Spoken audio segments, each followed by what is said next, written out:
அனைவருக்கும் வணக்கம். இந்த வீடியோல என்ன பார்க்க போறோம்னா, பிளாக் செயின் டெக்னாலஜிய பத்தி தான் பார்க்க போறோம். பிளாக் செயின் டெக்னாலஜிங்கிறது வந்து ரொம்ப செக்யூரான ஒரு டெக்னாலஜி. அது என்னன்னா அப்படின்னா என்னன்னா வந்து ஒரு கணக்கு புக் மாரி அது. அதாவது டிஜிட்டல் முறையில செய்ற பரிவர்த்தனைக்கு மெயின்டெயின் பண்ற ஒரு கணக்கு புக் மாரி. அதாவது யார் யார் எப்பப்ப, யார் யாருக்கு எப்ப எந்தெந்த வகையில பைசா அனுப்புனா, அது எல்லாமே வந்து இந்த பிளாக் செயின் டெக்னாலஜி மூலமா வந்து மெயின்டெயின் செய்யப்படுது.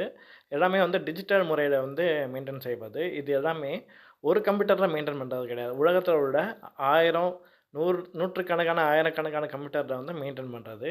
இதனால வந்து எந்த யாருக்கு எப்ப பணம் அனுப்புனாலும் வந்து எந்தவித இடைஞ்சலும் இல்லாம, தேர்ட் பார்ட்டி தடங்கல் இல்லாம வந்து கண்டிப்பா வந்து போய் சேரும். இப்போ பிளாக் செயின் டெக்னாலஜி வந்து நெறையா ஃபைனான்சியல் செக்டார்ல வந்து பயன்படுத்த ஆரம்பிச்சுட்டாங்க. இதனால வந்து டிஜிட்டல் கரன்சி, பிட்காயின் டிரான்சாக்ஷன் எல்லாமே வந்து இந்த பிளாக் செயின் டெக்னாலஜி மூலமா தான் வந்து நடக்குது. இது மூலமா வந்து தேர்ட் பார்ட்டி இன்டர்ஃபரன்ஸ் வந்து இருக்காது. அது மட்டும் இல்லாம வந்து இந்த டிரான்சாக்ஷன் மூலமா வந்து நம்மளோட பர்சனல் டேட்டா எதுவுமே வந்து லீக் ஆகாது.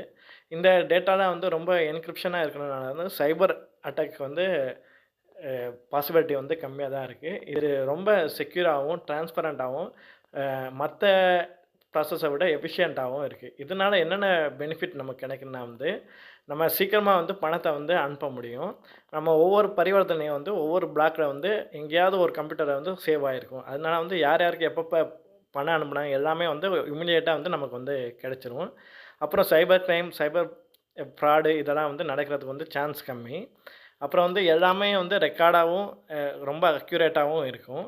அது மட்டும் இல்லாம வந்து இது வந்து டீசென்ட்ரலைஸ்டு பிளாக் செயின்னால வந்து தேர்ட் பார்ட்டி வந்து நமக்கு டிரான்சாக்ஷன் சார்ஜ் வந்து எதுவுமே வந்து இருக்காது. அதனால வந்து பிளாக் செயின் வந்து பிட்காயின் டிரான்சாக்ஷனுக்கு வந்து ரொம்ப முக்கியமானதா இருக்கு. நன்றி.